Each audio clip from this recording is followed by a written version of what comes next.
Olá, assombrados! Eu sou a Ana Paula e vou contar um relato para vocês de Maledite neste Maledite Day. E aí, tudo bem? Eu espero que esteja tudo bem. Já vou pedindo para você não se esquecer de deixar o like neste vídeo. E não se esqueça de fazer aquela visitinha à nossa loja virtual, a lojassombrada.com.br. Tem que falar devagar. Tem caixa assombrada do mês de janeiro com o tema sereia. Não perca, olha só a camiseta que vem nessa caixa sereia.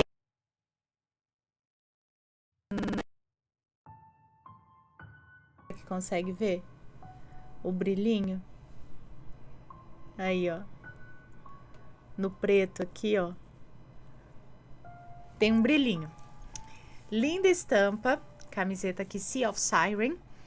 Não perca a sua caixa, tá bom? Tem marcador de página aqui também, com a cauda da sereia aqui do assombrado.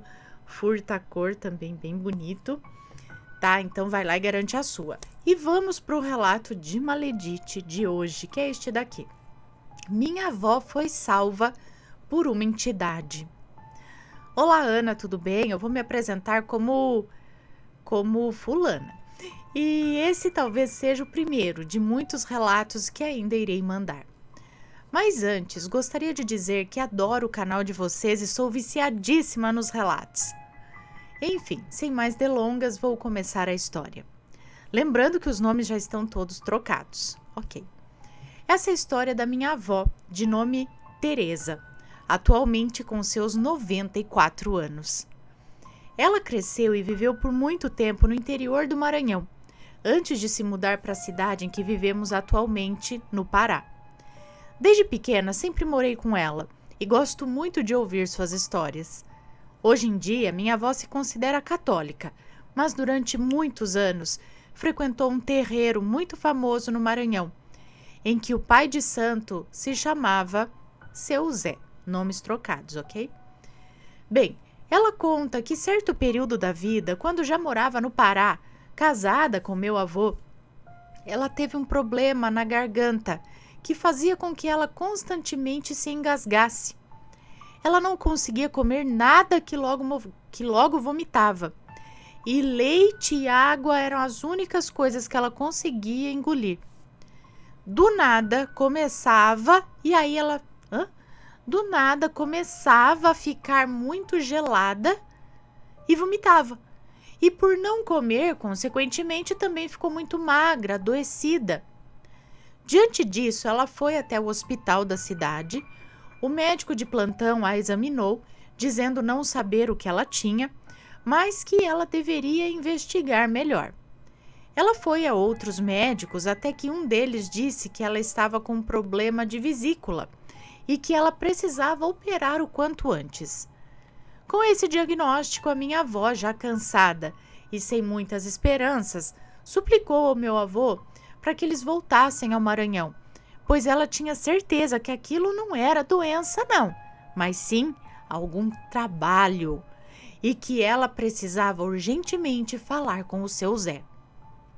A minha avó, que sempre foi muito sensitiva e frequentadora assídua do terreiro do seu Zé, dizia saber diferenciar perfeitamente uma doença do corpo de um ataque espiritual. Meu avô, preocupado, falou com o médico e ele afirmou que se ela viajasse, não sobreviveria, pois estava muito doente. Ela, teimosa e arretada do jeito que era, diz que sim, e assim, e que se fosse para morrer, morreria de qualquer jeito, então. Bem, eles foram e ela levou os 6 filhos junto também, incluindo a minha mãe. Na época, eles eram crianças. Acompanhada de uma amiga, a minha avó seguiu até o terreiro do seu Zé. Mas antes, por já ter frequentado por muitos anos a casa e já imaginando o que seria feito para tirar aquilo dela, passou no mercado e comprou 3 ovos. Importante dizer que, para esses trabalhos, ele dizia para a pessoa levar os próprios ovos e para que não deixasse que ninguém tocasse neles, além da própria pessoa que seria atendida. Ok. Finalmente, ela chegou na casa e sentou numa cadeira, esperando pelo seu Zé. Ele estava dentro de um quartinho com a porta fechada. Segundo a minha avó, não tinha como ele saber que ela estava lá, pois não havia sequer avisado alguém que estava na cidade. Prontamente, pouco tempo depois dela se sentar ali no aguardo dele, ela ouviu o seu Zé falar para uma trabalhadora do local: Fulana, encerra tudo hoje, eu não vou atender mais ninguém. Ao ouvir isso, a minha avó e a amiga prontamente se levantaram, mas ele, lá do quartinho ainda, gritou: Você não, maninha! E ela se sentou rapidamente, pois reconheceu que ele estava falando com ela, por sempre chamá-la dessa mesma maneira.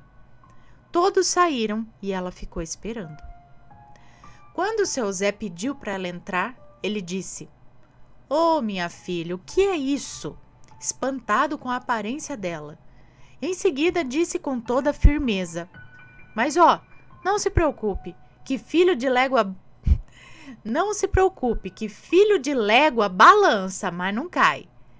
Ele se referia à légua Bogi, entidade que trabalhava junto com o seu Zé, e ele dizia que a minha avó era filha dele. Ele também perguntou para minha avó se ela iria operar naquela semana. Ela, surpresa, disse que sim. Seu Zé então logo afirmou: Minha filha, ainda bem que não fostes, senão ias pra pedra. Ou seja, é uma expressão para dizer que ela ia morrer na sala de cirurgia. Ainda bem que ela não fez cirurgia ainda. Nessa hora, pelo tom de voz e postura que haviam mudado, a minha avó percebeu que estava falando com a entidade, Légua Bogi, já incorporada em seu Zé. Eu não sei se eu estou falando o nome da entidade corretamente, tá, gente? Bom, ele orientou para que ela trouxesse 2 metros de fita de cetim, um verde e outro vermelho, assim como velas. Ele também pediu ovos, mas ela já havia comprado. No outro dia, ao levar os materiais solicitados, ele começou o trabalho, fazendo uma espada, digamos assim, com as fitas. Observação aqui. Confesso que nunca entendi essa parte, pois pelo pouco contato, não entendo muito bem como funcionam as práticas e os termos utilizados, apesar de respeitar e me interessar muito por isso.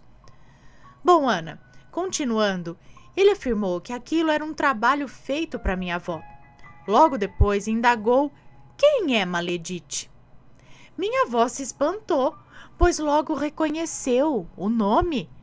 Era o nome da cunhada dela. E ele disse: Não foi ela que mandou fazer, mas foi ela que levou a encomenda. Quem mandou fazer, você vai saber depois, porque a pessoa vai ficar do mesmo jeito que você. E então se deu início ali ao trabalho. Ela se sentou em uma cadeira, rodeada com velas, e o seu Zé, ou melhor, seu Légua, iniciou o trabalho e pediu para trazerem um prato e uma lata de leite vazios. Ele colocou o prato no colo da minha avó e disse para ela colocar os ovos em cima. Em seguida, o seu Zé disse para ela pegar um dos ovos e passar em cima da barriga e depois quebrar. Assim ela fez. Ao quebrar o ovo, notou que ele estava normal, com a gema e tudo. Beleza. Depois ele pediu para minha avó pegar o outro ovo e passar na garganta. Ele rezou e disse para ela quebrar o ovo. E novamente o ovo estava normalzinho. Na terceira tentativa, ele disse para colocar o ovo na cabeça. Ele orou novamente e nessa hora ele soltou: Eita, saiu! Agora quebra aí o ovo no prato.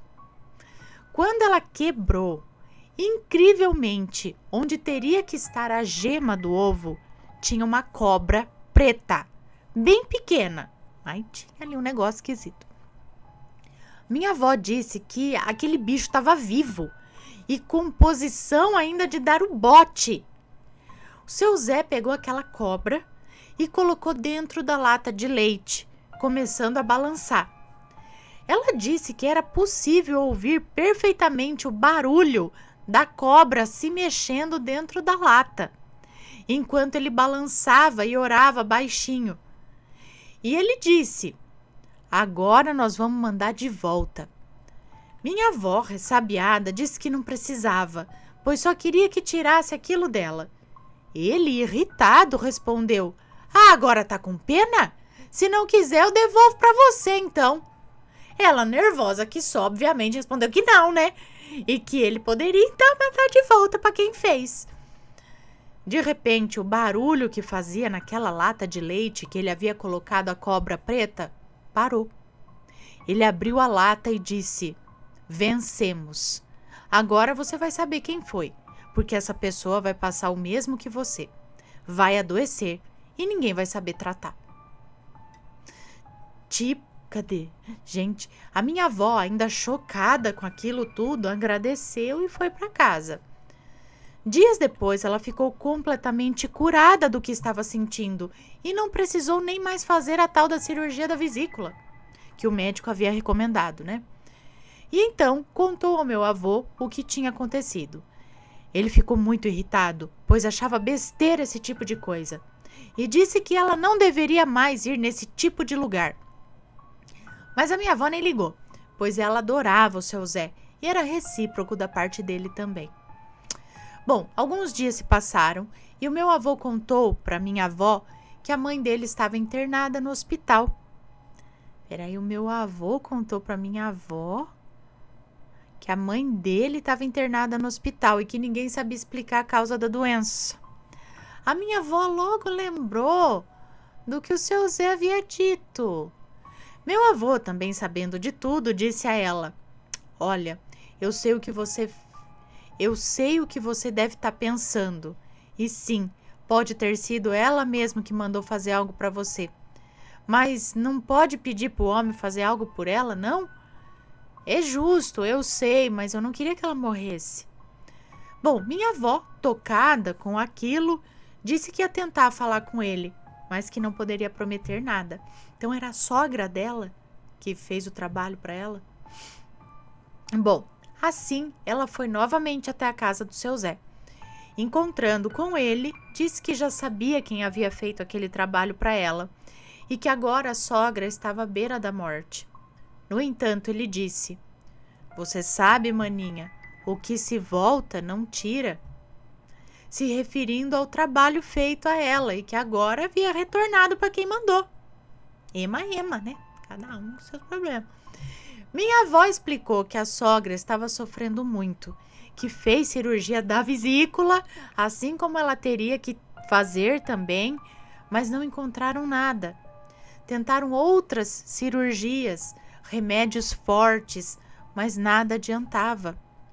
Segundo meu avô relatou, o mais espantoso era que quando tentavam dar injeções com medicação, o líquido não entrava de jeito nenhum no corpo dela.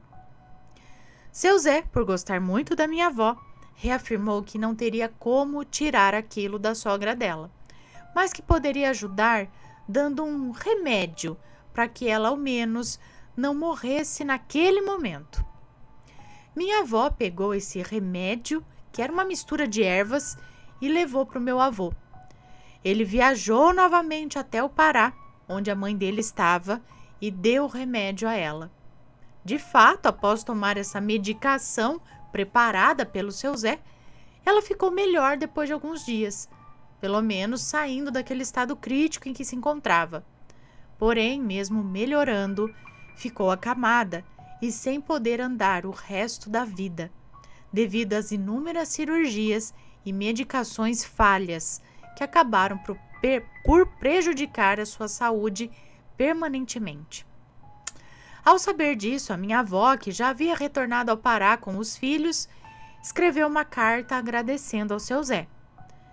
Bem, Ana, minha avó disse que nunca mais teve nada do tipo, mas que sentia uma falsidade extrema por parte da cunhada, que sempre ligava perguntando como ela estava e se realmente havia ficado boa, como se quisesse checar os fatos, sabe?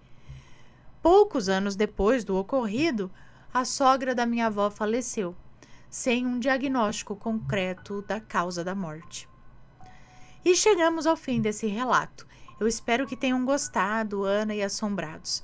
Caso sim, prometo trazer outros relatos da minha avó e até mesmo meus, pois também tem algumas histórias sobrenaturais bem legais. Muito obrigada por ler, Ana, muita luz para vocês. Um beijo para você, muito obrigada. Olha só, gente, como que você faz coisa ruim para os outros aqui, volta para você cedo ou tarde. Muitas vezes ainda é cedo, hein? E não vale a pena, né? Pra que fazer isso, gente? Pra quê, né? Tratar assim, tentar acabar com os outros, desse ou de outros tipos, né? A gente tem que focar no nosso crescimento, no nós. Deixa os outros seguindo sua vida e boa. Melhor coisa. Bom, esse foi o relato de hoje. Espero que tenham gostado. Um grande beijo para vocês e a gente se vê no próximo relato. Fui!